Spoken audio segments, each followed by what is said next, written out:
വരുന്ന നിയമസഭാ തെരഞ്ഞെടുപ്പിൽ കോൺഗ്രസിൽ തലമുറ മാറ്റമുണ്ടാകുമെന്ന സൂചന നൽകി പ്രതിപക്ഷ നേതാവ് വി.ഡി. സതീശൻ. സ്ത്രീകൾക്കും യുവാക്കൾക്കും 50% പ്രാതിനിധ്യം നൽകണമെന്നത് AICCയുടെ നിലപാടാണെന്ന് പ്രതിപക്ഷ നേതാവ് പറഞ്ഞു.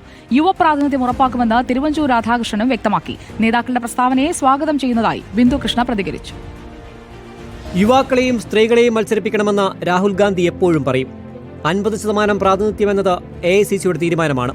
തങ്ങൾക്ക് പുറകെ മറ്റാരും വരേണ്ട എന്ന് തീരുമാനിക്കാൻ ആകില്ലെന്ന് പ്രതിപക്ഷ നേതാവ് വി.ഡി. സതീശൻ വ്യക്തമാക്കി. അതുകൊണ്ട് പഴയ തലമുറയോട് എല്ലാവരോടും മാറിയിരിക്കാനല്ലല്ലോ പറയുന്നു. പുതിയ തലമുറയിൽപ്പെട്ട ആളുകൾക്ക് കൂടി അവസരം ഉണ്ടായിക്കൊണ്ടിരിക്കും. തീർച്ചയായിട്ടും ഉണ്ടാകണം. ഞങ്ങളൊക്കെ അങ്ങനെ കയറി വന്ന ആളല്ലേ. ഇനി ഞങ്ങളുടെ പുറകെ വരേണ്ടവർ ആരും വരണ്ട എന്ന് നമുക്ക് തീരുമാനിക്കാൻ പറ്റുമോ? മുതിർന്ന നേതാക്കളെ മാറ്റി നിർത്തില്ല, അവരുടെ ഉപദേശം സ്വീകരിക്കും. പ്രതിപക്ഷ നേതാവിന്റെ പ്രഖ്യാപനം കോൺഗ്രസിന് ഗുണം ചെയ്യുമെന്നായിരുന്നു കോൺഗ്രസ് രാഷ്ട്രീയകാര്യ സമിതി അംഗം ബിന്ദു കൃഷ്ണയുടെ പ്രതികരണം. പരിചയസമ്പത്തും യുവത്വവും കൂട്ടിയോജിപ്പിച്ചുള്ള പ്രവർത്തനമായിരിക്കും കോൺഗ്രസ് നടത്തുക. ശരിക്കും പറഞ്ഞ കാലഘട്ടത്തിന്റെ ആവശ്യമാണ് യുവാക്കളെയും സ്ത്രീകളെയും കൂടുതലായി രാഷ്ട്രീയ അധികാരത്തിലേക്ക് കൊണ്ടുവരിക എന്നുള്ളത്.